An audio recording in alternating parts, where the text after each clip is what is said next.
Hello everyone, class 12th physics का एक important question करेंगे। क्वेश्चन में कह रहा है कि दिए गए परिपथ में मान ज्ञात कीजिए। इसमें हमें एक परिपथ दे रखा है और इसमें इन सब मानों को ज्ञात करना है। तो सबसे पहले जो क्वेश्चन में हमें दे रखा है वो लिख लेते हैं। तो यहाँ पर एक कुंडली लगी हुई है जिसे एल से प्रदर्शित करते हैं। तो यहाँ पे एल इज इक्वल दिया है 10 हेनरी और उसके बाद यहाँ पे संधारित्र लगा है। तो सी इज इक्वल दिया है 20 माइक्रोफैरड। इसे हम फैरड में चेंज कर लेंगे। तो यहाँ से 20 गुणा 10 के पावर -6 से गुणा हो जाएगा, फैरड में चेंज हो जाएगा ये। उसके बाद हमें प्रतिरोध दे रखा है। तो प्रतिरोध R इज इक्वल हो जाएगा 500 ओम। और यहाँ पे हमें एक वोल्टता का समीकरण दे रखा है। V is equal 200 sine 100t। अब इस समीकरण का हम तुलना मानक समीकरण से कर देंगे। तो हम लिख देते हैं इस समीकरण की तुलना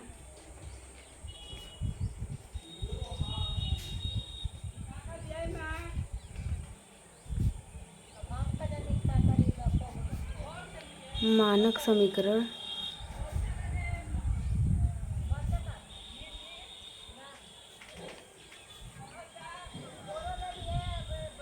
V is equal V0 sine omega T. यही होता है हमारा मानक समीकरण से करने पर।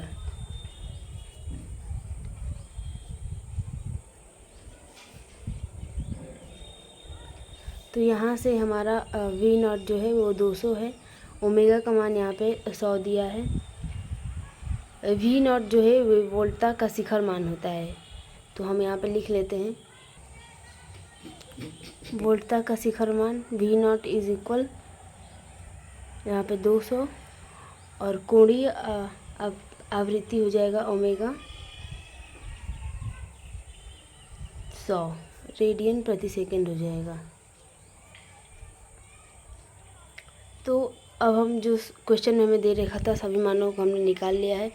तो हमारा क्वेश्चन का पहला पार्ट धारतीय प्रतिघात निकालने के लिए कह रहा है। तो पहला पार्ट है धारतीय प्रतिघात।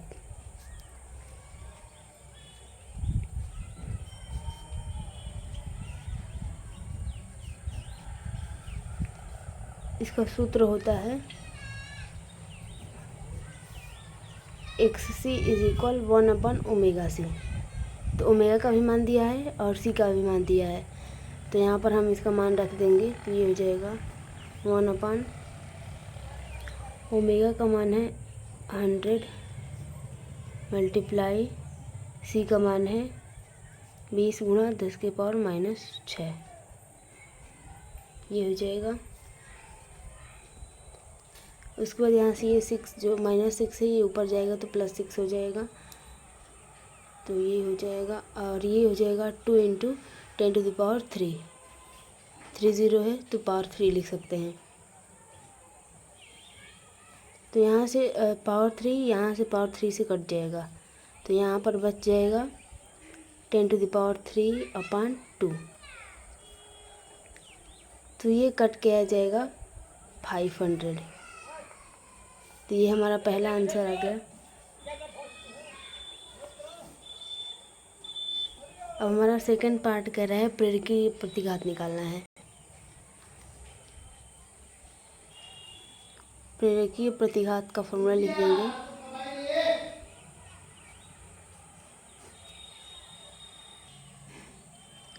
प्रतिघात का सूत्र ये होता है XL is equal omega L।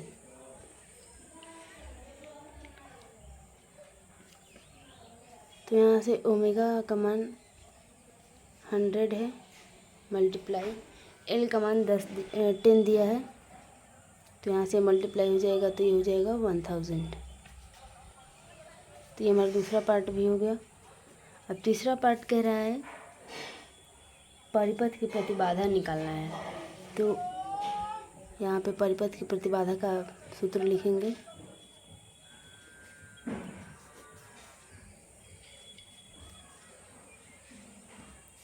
प्रतिबाधा। इसका फॉर्मूला होता है Z = under root R² plus XL minus XC का होल स्क्वायर। तो ये हो जाएगा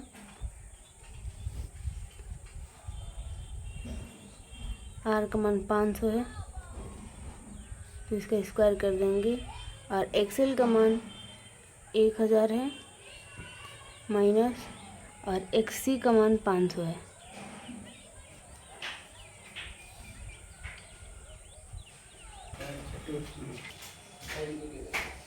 तो यहाँ से ये हो जाएगा अंडर रूट 500 का स्क्वायर प्लस, यहाँ से भी ये माइनस हो जाएगा तो यहाँ भी 500 बचेगा। तो यहाँ पे 2 500 है, तो इसको हम 2 × 500 का स्क्वायर लिख सकते हैं। तो यहाँ से ये हो जाएगा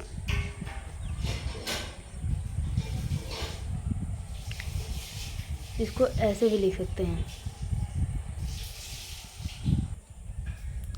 तो यहाँ से ये स्क्वायर है तो एक बाहर निकल जाएगा, और ये 2 जो है अंडर रूट में रह जाएगा। तो इसका हम यहाँ पे कर देते हैं, ये हो जाएगा, ये अंडर रूट 2 हो जाएगा। पहले इसको लिख देते हैं, बाहर निकल जाएगा 500 अंडर रूट 2, ये हो जाएगा। तो इसके बाद हम यहाँ पर अंडर रूट 2 का मान भी रख सकते हैं, इसका होता है 1.414। चाहे तो हम यहाँ भी छोड़ सकते हैं, और नहीं तो इसका मान लिख के मल्टीप्लाई भी कर सकते हैं। तो यहाँ से आ जाएगा लगभग 707 ओम।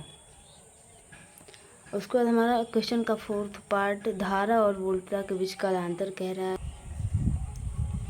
तो यहाँ से 4था पार्ट है धारा और वोल्टता के बीच कालांतर।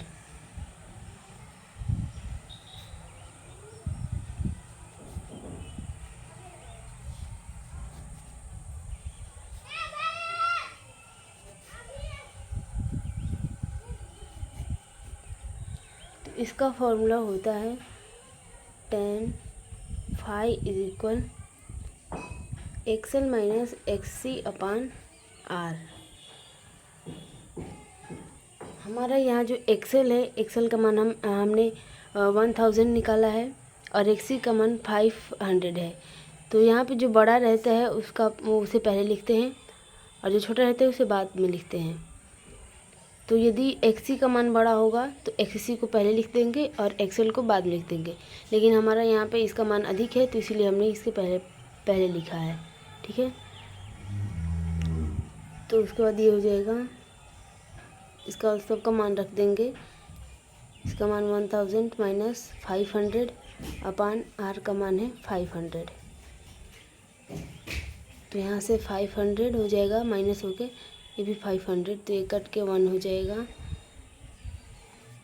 तो ये 1 tan 45 डिग्री का मान होता है। तो यहाँ से हो जाएगा tan 5 = tan 45। तो यहाँ से फाई = हो जाएगा 45 डिग्री, या फिर π/4 हो जाएगा। तो ये आंसर हो जाएगा हमारा इसका। अब एक और बचा है, 5 नंबर कह रहा है परिपथ में धारा का शिखर मान ज्ञात करना है हमें।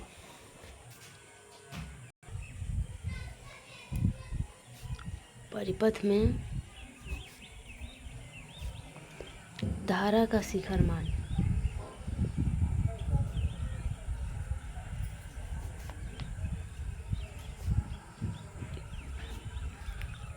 तो ओम के नियम के अनुसार शिखर धारा का फॉर्मूला होता है, शिखर धारा I0 = वोल्टता का शिखर मान V0/ परिपथ की प्रतिबाधा, यही होता है।